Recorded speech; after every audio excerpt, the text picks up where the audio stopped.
Assalomu alaykum va rahmatullohi va barakatuh. Avvalambor Alloh taologa hamd, payg'ambarimiz Mustafa sollallohu alayhi va sallamga ko'pdan ko'p salovat va salomlarimiz bo'lsin. Bizlarga Alloh taoloning rahmati, payg'ambarimizning shafoati nasib aylagan bo'lsin. Bismillahirrohmanirrohim. 4-kitob 176-hadis. Abu Hurayra radhiyallohu anhudan rivoyat qilinadi.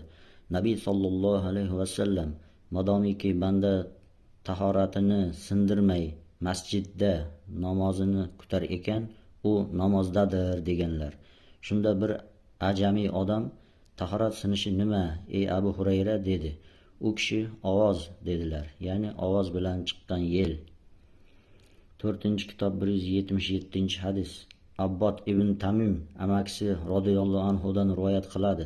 Nabiy sallallohu alayhi vasallam to biror ovoz eshitmagunicha yoki biror hid sezmagunicha namozdan o'girilib chiqmasin dedilar. 4-kitob 178-hadis. Ali radhiyallohu anhu aytadi: sermaziy odam edim. Rasululloh sallallohu alayhi vasallamdan so'rashga uyalib Miqdod ibn Asvadga buyurdim va u so'radi. Shunda u zot: unda tahorat lozim dedilar. 4-kitob 179-hadis. Zayd ibn Xolid xabar qiladi. Usmon ibn Affon radhiyallohu anhudan: aytingchi, jimo qilsa-yu ma'ni to'kmasa nima qiladi deb so'ragan edim. Usmon: namozga tahorat qilgandek tahorat qiladi va zakarini yuvadi.